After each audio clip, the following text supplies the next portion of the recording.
Okay, is this, yes, okay, this is on.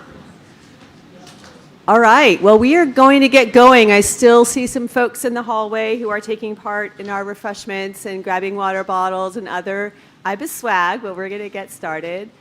Thanks so much for being here today. My name is Kim Cobb. I'm the director of the Institute at Brown for Environment and Society, which is the lovely building that you are seated in right now. And we are super thrilled to welcome you to this exciting event today and Family Weekend, and to hope that all of you enjoy an amazing weekend full of activities here on our campus, visiting with loved ones.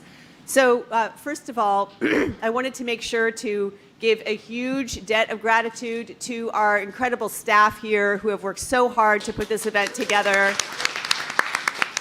Jess is a big one right there in the front. Lily, Nelsie are around as well. Just a huge thanks. These are a big spate of events that we have during Family Weekend, and we're just thrilled to make it all possible. The second thing I wanted to be sure to do is to thank our panelists and moderator for being here today and making this happen. This is the second time that we've had an alumni panel during Family Weekend, and it just works out so incredibly well to welcome back some of our most notable Brown alumni to share with students. I see many of them in the room. That's one of our target audiences today, as well as so many of the family members who are here to support them in understanding what it is that is happening at the front lines of issues that we all care so deeply about. And there have been a number of events I wanted to note that have gone on this month that IBES has sponsored in the climate action and election space. I spoke last night to some of you who might have been at that event with Chris Paxson, and there was an October 8th panel that was also kind of sister to this on climate action in the 2024 election. You can view that recording online. That was a faculty panel that's worth checking out as well to dig into some of these issues. So this is a critical inflection point for climate change and climate action, and we're going to hear, I'm really looking forward to hearing, digging into what the next days, weeks, and months and years might look like for these folks who are trying to move critical needles around the country at different scales. But as you know, we have had record-breaking temperatures, record-breaking storms, record-breaking devastation on the ground in the form of economic costs, lives and livelihoods lost forever just this fall. So we all see those headlines, we feel them in our skin, and I want to recognize the many people in the Brown community who have been deeply impacted by this spate of climate-related disasters that we're reeling through right now. On the other hand, we have seen historic legislation on the good side come to being in the form of the Inflation Reduction Act passed by the Biden administration and the Democrats in Congress that really lays a strong foundation for us to move towards our most ambitious set of emissions goals. It's going to take years, and it's going to take an all-in, all-of-the-above approach to get that done, with huge heavy lifting from the part of organizations that these folks are involved in. If and when that does come to be, all those successes, it's going to be because of the work of people like Zanaji, Michelle, Andy, and Ari. So that's why this conversation matters so much. And what happens, and of course, in the next Tuesday is, of course, critically important. Are we going to continue to make good on the promises of evidence-based policymaking at the federal level? Or are we going to face a few years of stasis at best and uphill battles at worst? And so this is a moment to learn from these experts, and I hope that all of you see a way for yourselves to engage in their work in the coming days, in the coming weeks, and over the coming months and years, because it's through the broader engagement of the Brown community that we can really play a role in moving these needles forward. That's why IBES is so honored to be hosting this panel today, and many other related events this month and going forward as well. So I wanted now to just turn to get to the event so we can get to your questions, which I know will be overflowing, and to hear from our panelists, not me. And in that, I wanted to welcome our moderator, Megan Hall, to the stage. Megan Hall, we are so lucky to have her here contributing to IBES's instruction in the classroom through podcasting and science communication. She's a Brown alum as well, double alum as well. and is also the leader of the podcast Possibly, which IBES is proud to sponsor, that engages students in bringing snippets of solutions to the broader listenership across Rhode Island and across the nation. She's an expert moderator, and we're so glad that you can join us today to do this event again. Thank you so much, Megan.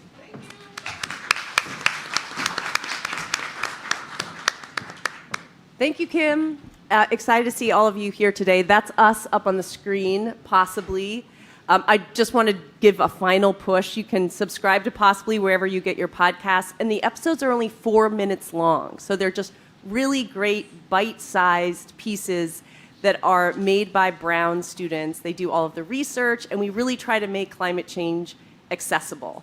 Also, we're trying to get Possibly to air in every state in the country. Right now, we're airing in about 14. So if you don't have Possibly on your radio station, encourage your public radio station or community station to air Possibly. We really want to reach as big of an audience as possible. In fact, we just found out that a Bible college is now airing Possibly twice a week. So it's great that we're reaching different communities and getting that science-based climate change reporting out there. So just one last plug for Possibly. So we're going to have a really exciting conversation today.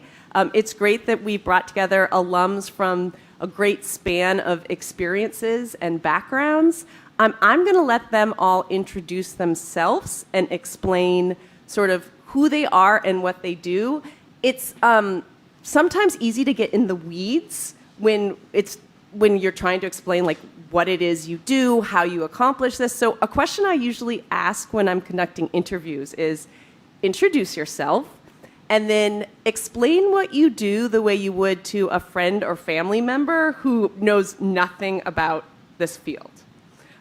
So let's start with Andy Posner on the screen with Capital Good Fund. Andy, tell us who you are and how do you explain what you do if you're at a party or talking to friends or family members? Wonderful. Thank you so much. I'm delighted to join. Well, I started Capital Good Fund when I was at Brown in 2009. Obviously, we're based in Rhode Island. My wife and I moved back to Los Angeles, and I couldn't justify the carbon emissions of flying out or the cost. So I'm delighted to be able to join virtually. So what I tell people when they ask what I do is that I'm interested in the link between environmental injustice and climate change and social issues, racial injustice, class injustice, immigration rights, and the like. And the way that I tackle those issues is through financial services. So think about a single mother who needs a loan to be able to fix her car so she doesn't lose her job. We offer a loan for that. We do financial coaching. And we also do loans for low and moderate income families to make their homes more energy efficient. And more recently, we got into solar leasing so that low and moderate income families can access the benefits of solar panels on the rooftops, battery storage. And the best way to illustrate that is during Hurricane Helene, we had an elderly couple that is leasing a solar and storage system from us. And the husband is on a CPAP machine. When the power went out during the night, batteries kicked on. Had it not, he could have died. Then the sun came out the next day, and neighbors started coming over to charge their devices. And that's the kind of impact we have. Not all of our products impact both climate and social issues, but all of them impact one or the other, and ideally they have both embedded into the mission and the impact that they have. Great, thank you, Andy. Let's have one of our panelists that's here in the room with us. So Michelle Diane Hernandez, will you talk a little bit about what you do? Hi, good morning, everyone. I currently am a state director with a political nonprofit called Climate Power. And the way I would describe the work we do is working with earned media, so that's reporters, to cover climate in a political way.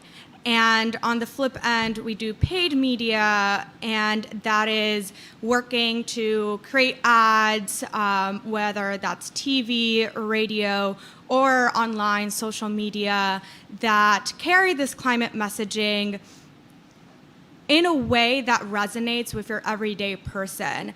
And primarily what we talk about is actually lowering costs and how we are creating a clean energy economy. We actually often don't use the word climate change. We do see that as a bit inaccessible because it is a scientific term. So we are trying to build a at-large media narrative that resonates with folks so that they get excited about climate action and want to re-elect people who are advocating for climate action. Great, thanks. Ari, do you want to introduce yourself and explain the work you do? Well, hello everyone. My name is Ari Matusiak, and it's wonderful to be here with you all, at least virtually. I'm the founder and CEO of an organization called Rewiring America, and what we do is focus actually on the 42% of energy-related emissions in this country that are tied to 5 or 6 decisions families make around their kitchen tables. What kind of cars they drive, how they heat the air and water in their homes, how they cook their food, how they dry their clothes, and where the power comes from for those things. Those 5 or 6 decisions around the kitchen table are enormously impactful to the climate.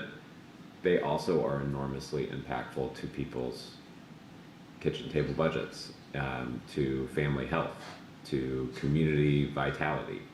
And so what we are trying to do is replace 1 billion machines across 129 million households that comprise that 42% of energy-related emissions. And if we do that, or when we do that, we will tackle that part of the climate picture, but also achieve the largest wealth transfer in the history of our country from energy producers to everyday families and communities, and all the good things that come from that.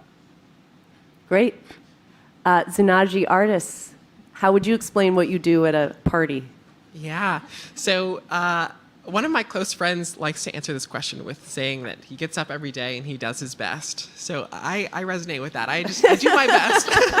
But more specifically, I am the fossil fuels policy advocate with the Natural Resources Defense Council, NRDC.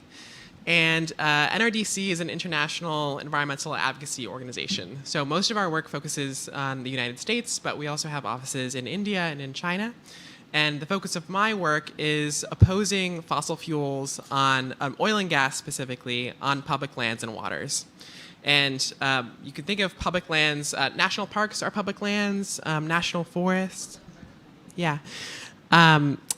There's Bureau of Land Management lands that are public lands, and then wildlife refuges are also public lands.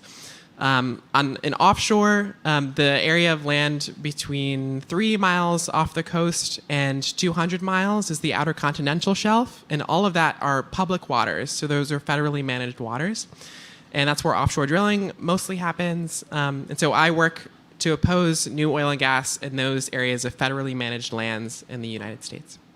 And you also do some youth climate work too. And as I well. do. That's true. So I am also the founder and the executive director of a group called 0 Hour, and we are a youth-led climate justice organization, also mobilizing against oil and gas in the U.S. Thank you. Before we get into the meat of the conversation, I just want to make sure it's clear, because we are an educational institution, we are talking about the election and we can get into specifics, but we can't endorse any candidates. So our conversation will be informative, but will not be supportive of any candidate over another, just to remind our panelists. And so you, as an audience, understands why people might not be going to that description of their, decisions about climate change or what they might urge you to do.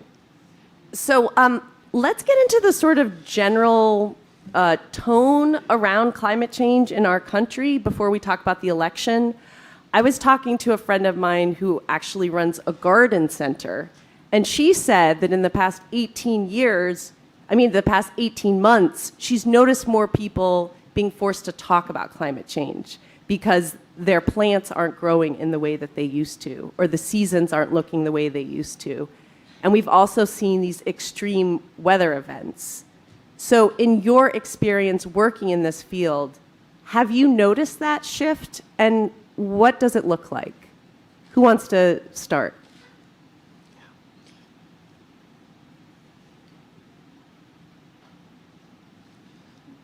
You want to take it, Sanaji? Sure. I mean, I think that people are starting to realize more how deeply personal climate can be. And at the same time, I think a lot of people are not sort of connecting that these things are related to climate change. So I was just mentioning earlier that I was driving up from Washington, D.C. to here and seeing signs about wildfire risk. And I'm from Connecticut. That's not something that I had growing up. It was 80 degrees in Washington, D.C. when I left, and it's almost the end of October.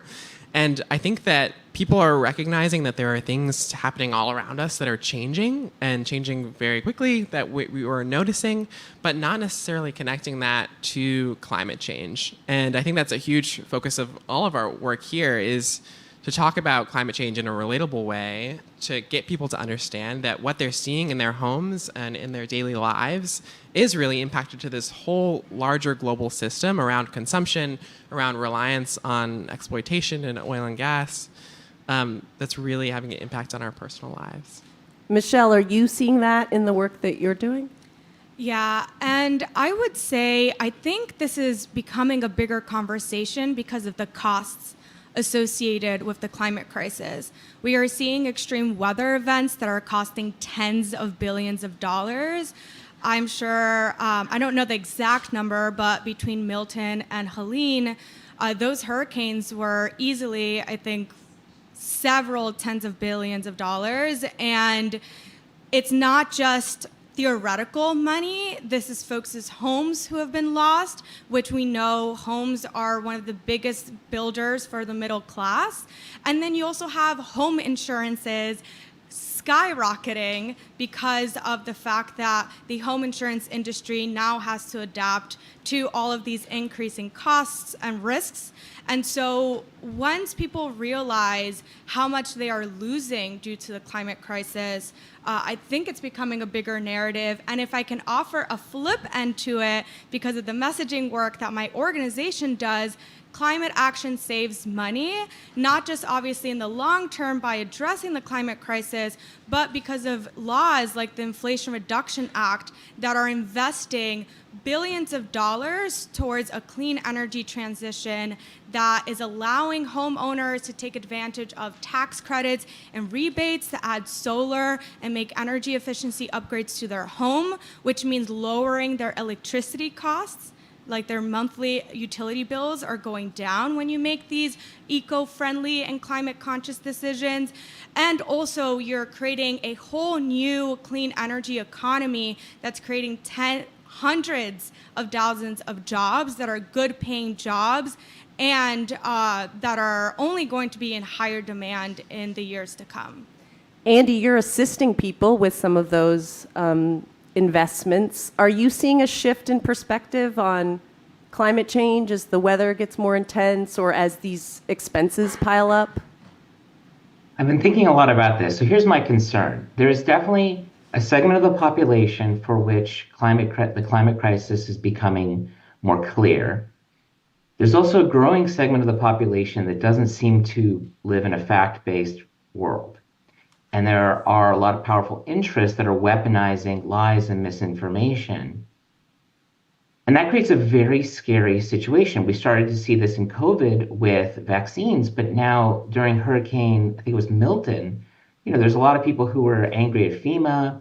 There was lies circulating around that. There were even some really fringe ideas around the government manufacturing the hurricane. And I'm very scared that no matter what happens in this election, that somehow we have to bring people back from that brink, because while the messaging around climate being impacting your pocketbook works, and maybe that'll convince a family to go solar, at some point, people are going to have to be willing to support policies that may require a little bit of sacrifice, may require some dietary changes. That's just the reality.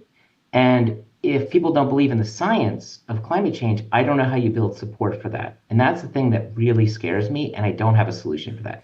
We have all the technological solutions and a lot of the policy solutions, but a public that doesn't believe in science will never back everything we need to do to get to net zero. Ari, how are you addressing those concerns? Well, you asked about whether it's becoming more intense in terms of people's concerns. I think people know and have been concerned about the changing climate for a long time, and it's borne out by data. If you take a poll in this country and going back quite a while, you will get some number that looks like 60 to 70% of Americans are concerned about the climate.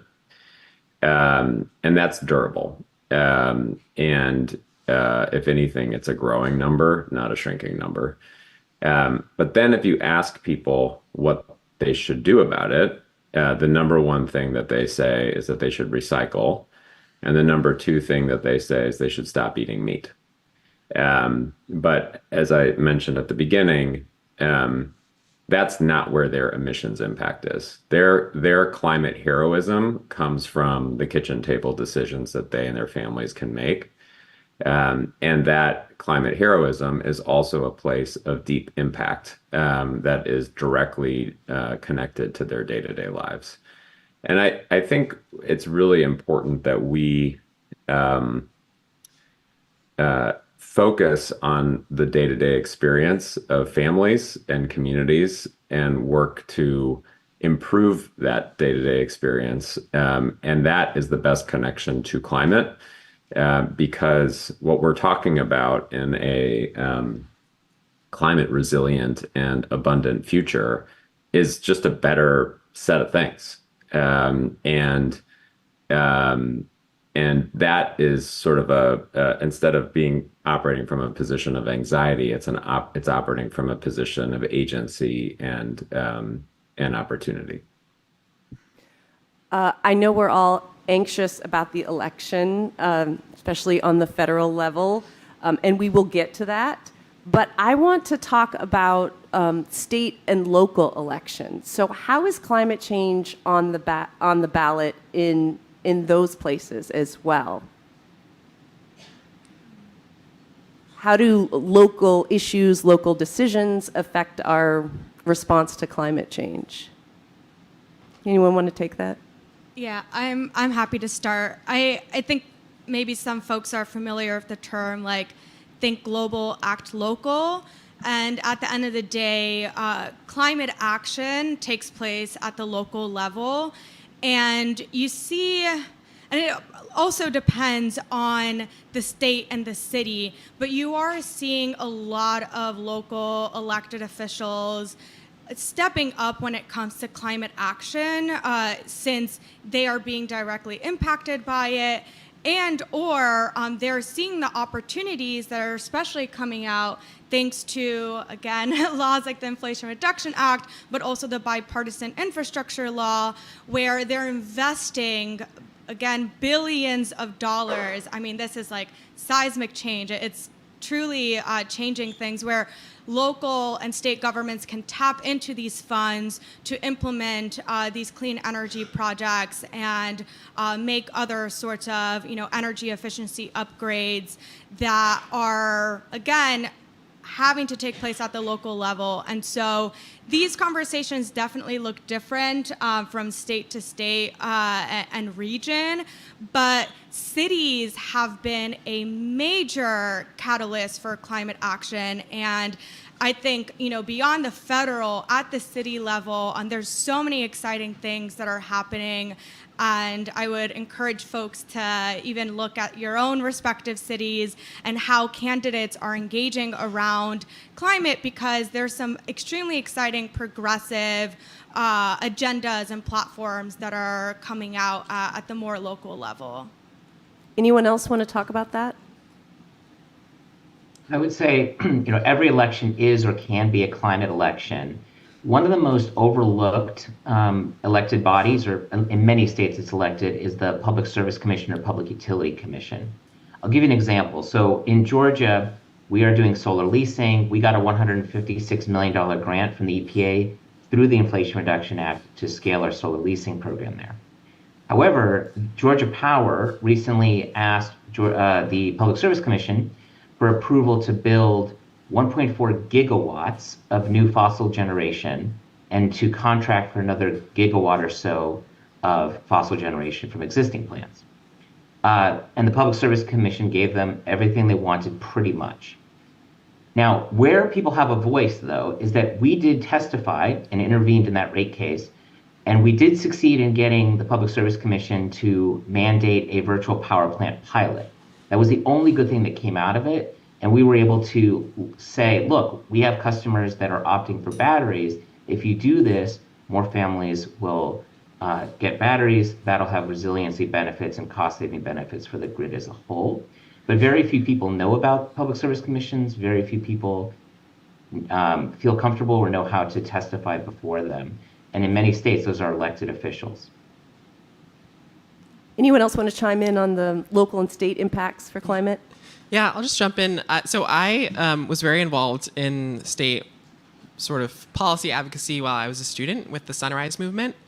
And Sunrise is a national organization that is fighting for a Green New Deal and green jobs across the country, but they also have local hubs that do work in states and in cities to fight for local Green New Deals and local sustainability policies. And so some of that included working for limits to pollution, working to get retrofitting and green housing for people in the state, working on coastal resiliency, and ensuring that Rhode Island is prepared for sea level rise and issues that related to climate change. And that all depends on who's the governor, who are the state senators, the state representatives. And so that's a huge undertaking to actually address climate change at the state level. And there's so much focus on elections for the federal level, and not as much in the state elections. And frankly, the turnout is so much lower in state elections too. And so really, we're talking about margins of a few hundred votes in some cases, and then a few thousand in others. But it's a huge deal, and people should definitely tune into that. I voted in my first election for the governor's race, and my first freshman fall in 2018 here at Brown, and encourage everyone to follow along on what's happening at the state level. I promised that we'd talk about the federal election, but we're actually at the point for audience questions. So I'm just going to guess that someone in the audience will ask a question about the federal election. So I'm sure we'll get to that. We want to make sure everyone in the audience has a chance to engage with this panel. So please come up to one of the microphones.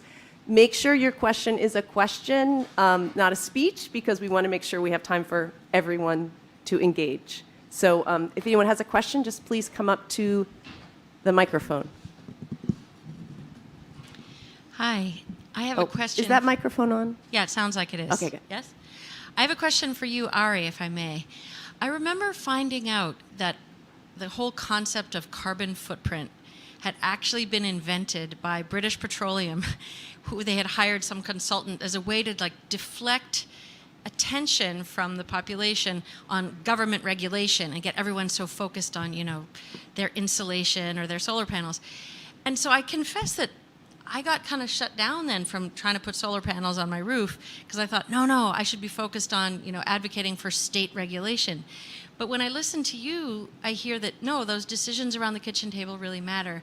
And so I'd love to hear your response, please, to that whole carbon footprint mentality and how you chose to go with kitchen table decisions as opposed to state regulations. That's an awesome question. Thank you. And I guess I would just say it's not an either or. So we work on policy and we're very involved in shaping what became the Inflation Reduction Act and the rebates and the tax credits that were mentioned earlier. But at the end of the day, policy is not self-executing. People, particularly when you're talking about incentives, people have to decide to use them. And so just to take a moment on that, when the Inflation Reduction Act was passed, it was scored by the Congressional Budget Office as going to spend over a decade $369 billion an enormous amount of money. But actually, it could spend more like $567 billion just on the part of the bill that is tied to those kitchen table decisions I was mentioning, because it's completely dependent on how many people decide to use it. And so for us, when we think about this issue, it's really important that households are connected to actions and opportunities that, one, are going to help them on their monthly budgets and day-to-day lives. And that's how you make climate real, by the way, in terms of people's action and agency. And it's also a way to bring more people into seeing what climate actions can be taken and where the ambition should be. The second thing is that if you think about it from a perspective of let's call them status quo interests versus better future interests, the status quo would say, hey, you know what you should do? You should just worry about your recycling and maybe sort of do a few things that are compacting your carbon footprint, and not really talk about the transformation of the infrastructure that you rely on every day in your homes. And that is connected actually to a policy objective, because if you think about investing in clean electric generation and power, what you're doing is you're creating an amazing set of sort of resources to support our economy that are all connected through wires.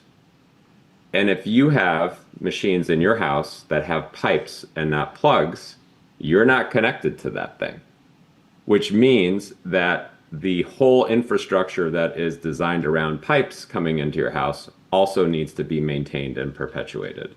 So if we're going to make a transition away from fossil fuels and all of that infrastructure, we have to swap out the machines in our homes to these better electric ones. The good news about that is that in doing so, families save a bunch of money on their bills. They have, frankly, stuff that works better and is more comfortable, and is also better for people's health because of what they're not breathing in as a result.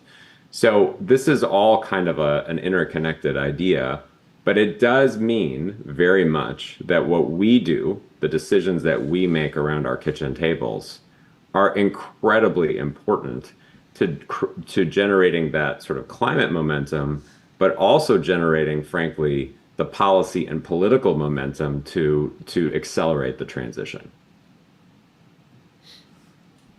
Go ahead. Thank you. This is a question for all the panelists.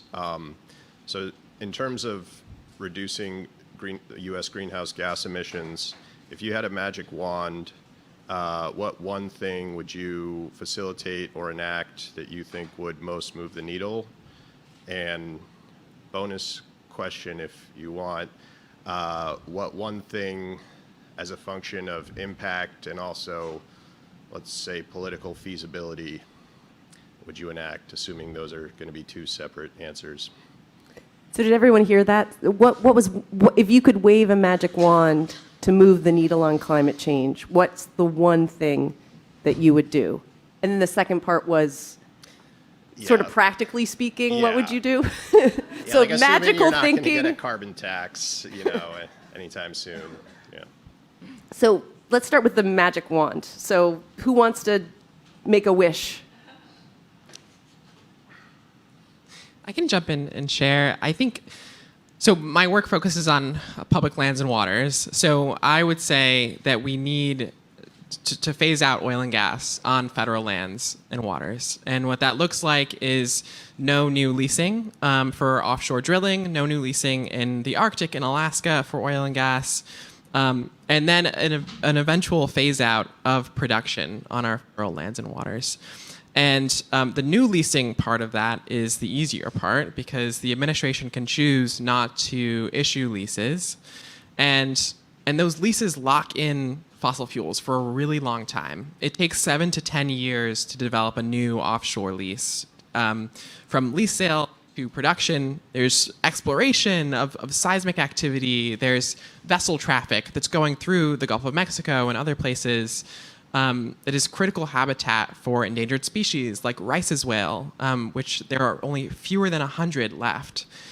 And these are all ecosystems that are very fragile, that deserve protection. And at the same time, we know that we have to transition off of oil and gas, hopefully in the next decade.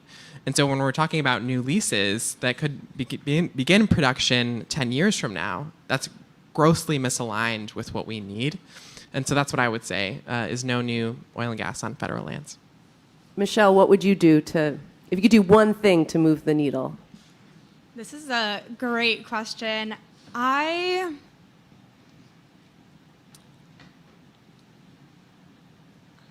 It would have to do with our agriculture system. I feel like we need to ensure that we're moving away from monocrop and like big farming agricultural practices. And so it would be, I don't know, like a giant farm agricultural transition and one that centers our rural communities. Andy and Ari?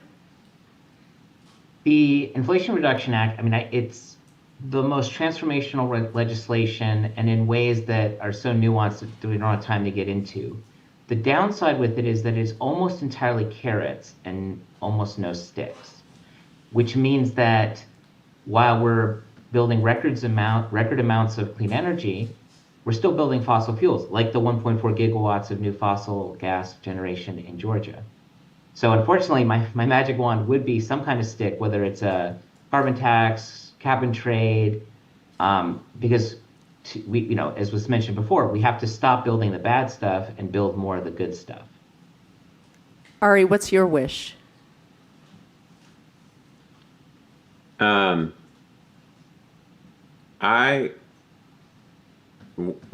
wish would be that we have the cost of rooftop solar in the United States to be the same as it is in Australia, which is basically 80 cents a watt in Australia, and it's really more like $4.50 a watt in the United States once you load everything in.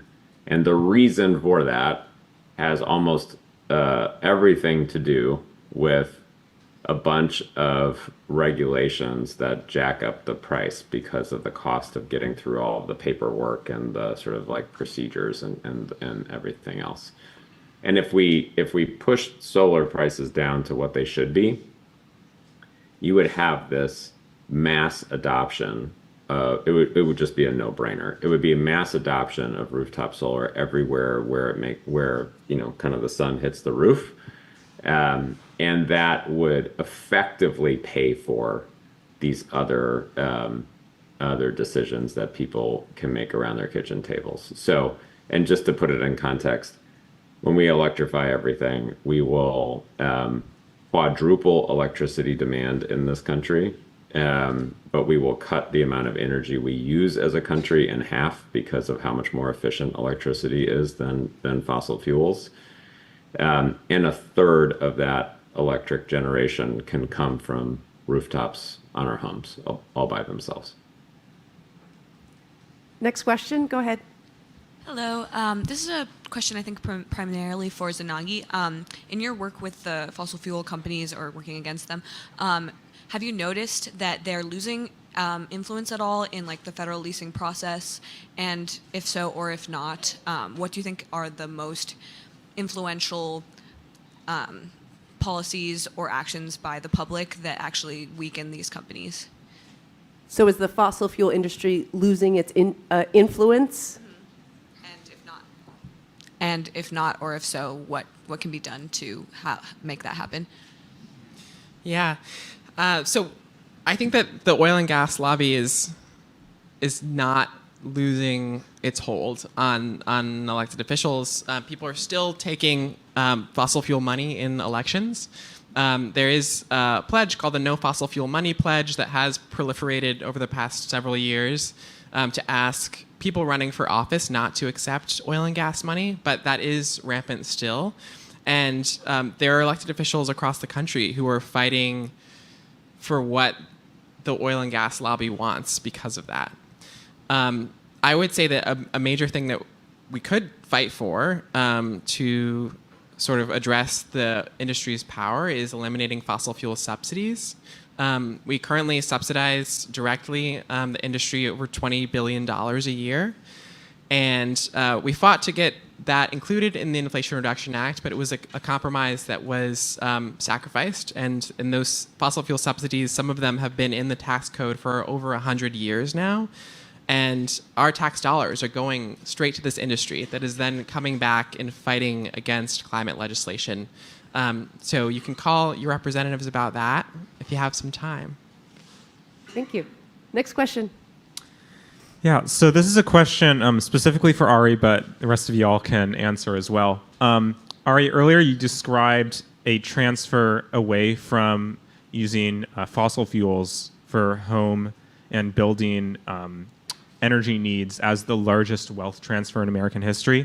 Could you explain a little more about what that means? And potentially, 'cause my concern is, how do we know that a transfer away from fossil fuels won't just move wealth from, like, say, fracking companies into the hands of solar panel manufacturers?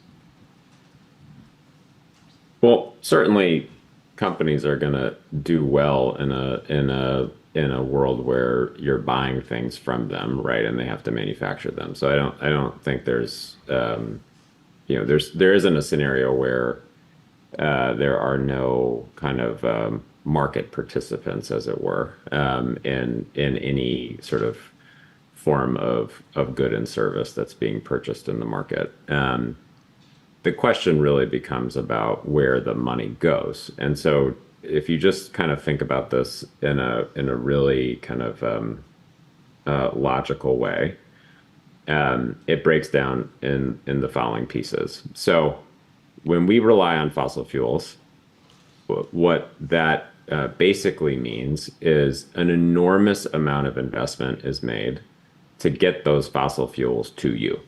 There is somebody digging a hole somewhere to pump the fossil fuels out of the ground. They have to then be moved to a place where they are, if it's oil, it has to be refined. If it's gas, it has to be pumped, and it has to make its way to you, and it's from a very, very far distance. And all of that adds expense. And while that's going on, the fossil fuels are actually leaking into the atmosphere, which means you're losing some of the potential energy. And then when you kind of light the stuff on fire in your house or in your car in order to access that energy, you actually have a massive amount of waste because fossil fuel as a power source is incredibly inefficient. And you know this if you like put your hand on the hood of your car and it's really hot, that's thermal energy waste. And that's happening. You lose basically 40-50% of the energy through that whole process of transferring to you. Electricity is just much more efficient. It's much more efficient. It's 3 to 5 times more efficient, and it is necessarily more local. As a general matter. Yes, you can bring power in from a wind farm that is in another state, and the electricity markets are themselves big. But as a general matter, the electricity generation is more localized than the fossil fuel generation. But ultimately, what it really comes down to is the fact that the fossil fuel sort of product, as it were, is in the hands of a handful of companies, and they have a product that is more inefficient than the alternative. Whereas in an electric future world, you could very well have the means of power generation on your roof, and have the means of storing that power to support all of the appliances that you use every day on the side of your house or in the appliances themselves. And so the value of the energy that is being produced and your access to the amount of energy that is being produced is much higher, and therefore the benefits accrue to families directly as a result. I hope that made sense.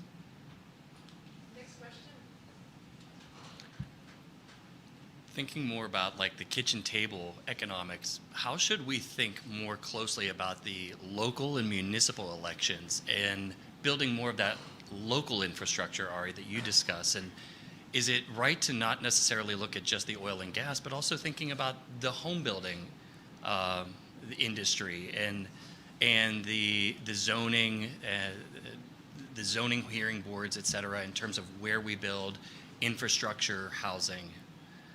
And really helping to connect a lot of the federal policy levels really down to our local communities. So I'm really curious to hear that from not just for the home building, but also from preserving our agricultural land too, and really connecting those communities. Thank you.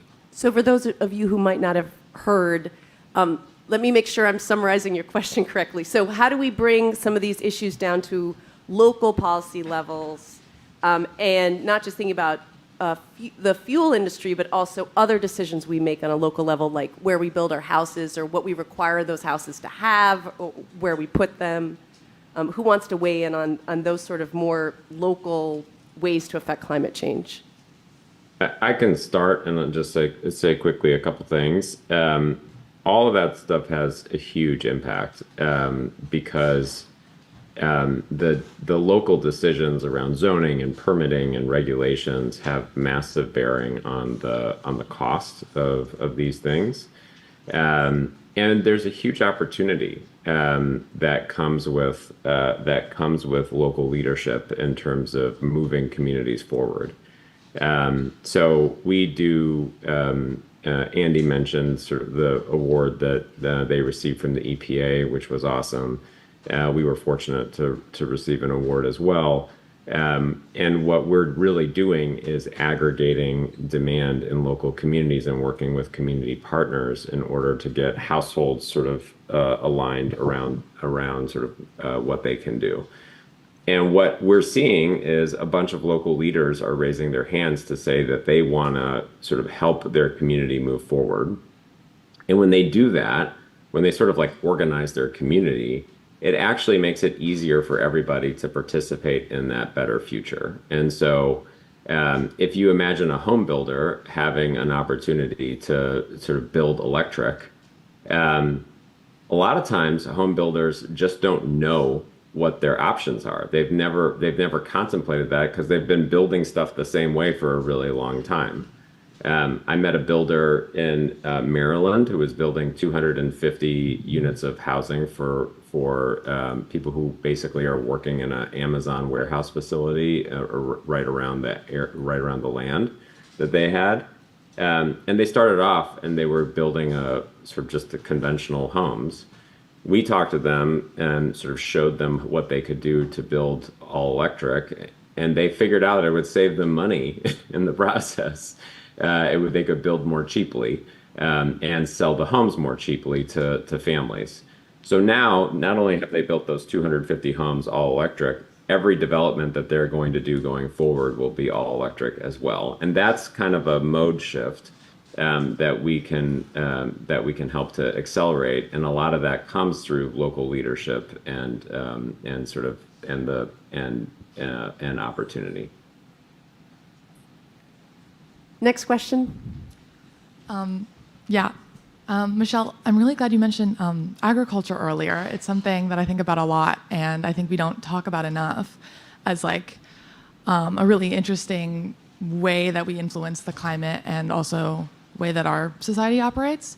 And I think it speaks to more largely like large businesses, corporations, and how they influence our politics, what we eat, what we use, what we think even.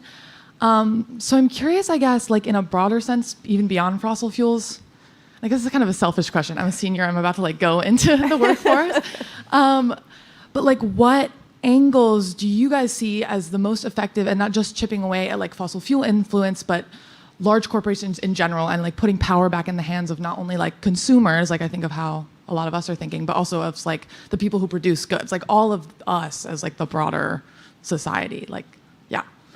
So how do we chip away at the influence that corporations have, specifically over issues related to climate change? Yeah, I think that's a lot about political momentum. At the end of the day, our government is what regulates and will ensure and keeps in check businesses.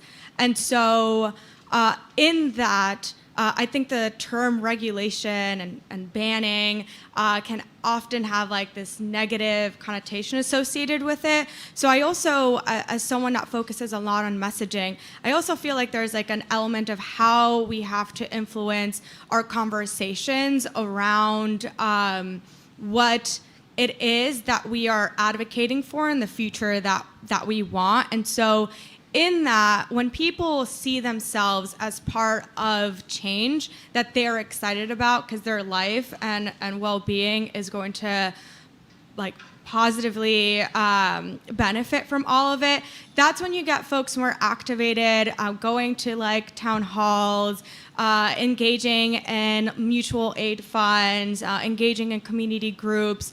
And really, you don't actually need a lot of people to influence, especially local elections.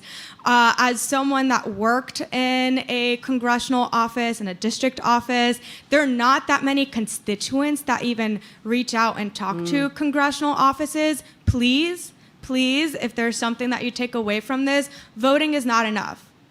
Voting is the baseline. That's just the start of democracy. Like, that's just the very basic thing that you do. You have to engage. You have to follow up with your elected officials. Do not be afraid. They're accountable to you. And truly, I was shocked. So I worked for the congressional office of Alexandria Ocasio-Cortez for over 2.5 years. And I was actually kind of shocked at how few constituents would reach out about advocating for an issue in person. Now, constituents will reach out, but they'll, they can reach out for several things. But when you have several constituents come together in a group and say, I care about this issue and I want to bring it forward as a collective, and they see that you are organizing and that you are organized as a group, that's powerful. And so I really want to tell folks, the beginning is just voting. After that, the accountability part, you have to come together and ensure that you're showing up to town halls, you're calling your offices, and the whole nine. I know that's a broader answer, but I think there is so much potential when it comes to organizing and influencing the way that our elections are, because if not, you have fossil fuel interests donating thousands, millions of dollars, and then they're dictating the priorities that your elected officials have. I think we have time for about one more question, so go ahead. Yeah, building on what Michelle said, as a mom concerned about climate change, and I'm sure there's a lot of parents and grandparents here who are, we got 10 days till the most consequential climate election of our lives. Not a speech, a question. I've been deeply connected to my Harris Waltz phone. You know, I can call into Arizona, even though I didn't live in Arizona, et cetera. What do you all think is the most, phone banking, letter writing? What is the most consequential stuff we could do in the next critical 10 days? If I may, talk to people that you know. I feel like it's really important to do the in-person, but at the end of the day, if you have loved ones in the seven battleground states, or people that you know that you have a relationship with, talk to them. If someone knocks on their door, sure, they'll engage in conversation with them, but why should they prioritize what that stranger is telling them over someone that they have an existing relationship with? And it's actually something that is being used more in campaigns is this relational organizing, this idea that you should reach out to your own community and to people that you are in community with, even if it's like, oh, this is a Brown alum. Let me reach out to them as like an alum, right? Or someone from another sort of community or fellowship program that you've been a part of. But I think it's having these heart-to-heart conversations with folks. And I know we live in a lot of bubbles nowadays, but I'm sure we all have someone in our life that maybe isn't sure how they want to vote, right? And for several different reasons. And it's having that heart-to-heart conversation with them around what it means and seeing if you can encourage them to vote in a way that ensures that there is more climate action. Anyone else want to weigh in on that? Some last words on what to do before the election, how to make an impact? I mean, I would just say that, even in addition to people who aren't sure how they're going to vote, check in with people who, are your family, who have not confirmed what their plan to vote is, because my sweet darling brother, who I love dearly, did realize recently that he is not registered to vote, and now he has to come in person from Washington, D.C. to our home state in Connecticut to vote in person because he wasn't registered. But he has a plan, and he is going to make that happen. But make sure people know, because even the people closest to you might not have their plan yet, might not know for sure if they're registered, know where their polling place is. So make sure you check in with everyone, because voting is a collective effort.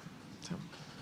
Andy, Ari, any last words on what to do before the election? Amen to all of that. Don't let despair rule the day. Do the thing that you can do. You can write letters through Vote Forward for a couple more days. You can canvass. You can knock doors. You can make phone calls. There's a group called the Environmental Voter Project, which is very data-driven. I think you can still engage with them. But I would say the most important thing at this point is to not lose hope either way, and we live to fight another day. And there's work to be done regardless of the outcome.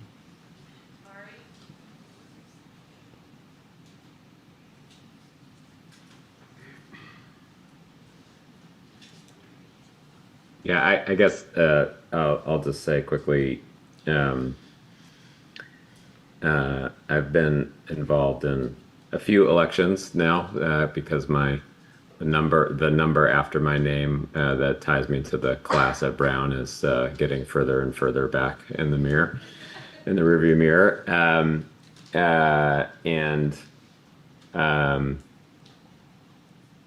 I think it's very important in the end that people realize their power as voters, and realize their power as neighbors and family members and friends, and it is kind of connecting back to the climate conversation we've been having. There is a lot of times, people sort of despair or think that their actions don't matter.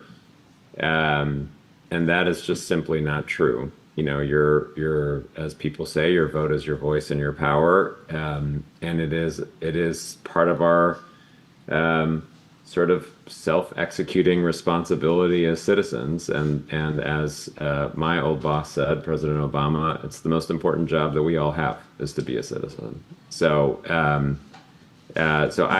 think, kind of regardless of where you are on the political spectrum and regardless of how you kind of approach this stuff, the democracy favors the engagement, and it is required now more than ever.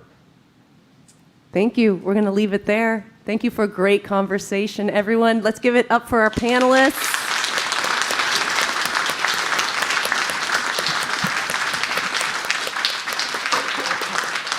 And Kim is going to have some closing words.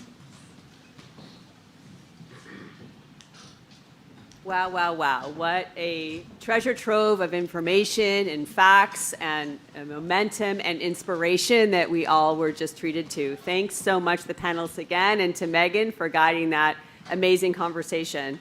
I just wanted to note that we do have an open house for the Institute at Brown for Environment and Society happening outside here. That includes some student posters showcasing some of the independent research that are going on across our programming, as well as some opportunities to just generally mingle with faculty. I see several faculty members in the audience. Will the faculty members raise their hands?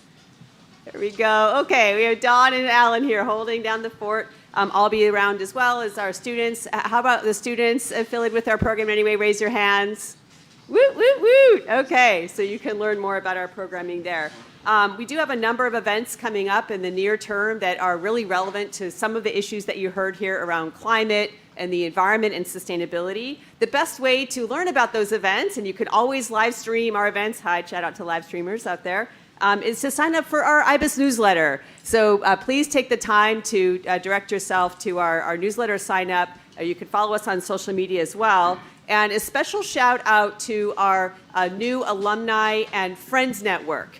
And so this is to kind of wrap our arms around the large majority of the Brown community who wants to connect on these issues that matter so much to this community. So you can sign up for that network and be especially engaged in helping us build out student-facing programs to support them in accomplishing their dreams while they are here at Brown and far beyond. It's also a way for our alumni to get together and build momentum and share the work and grow impact. So that's a special shout out for our alumni network. Again, thanks to the staff who put this event today on, and let's give our panelists and moderator a round of applause again.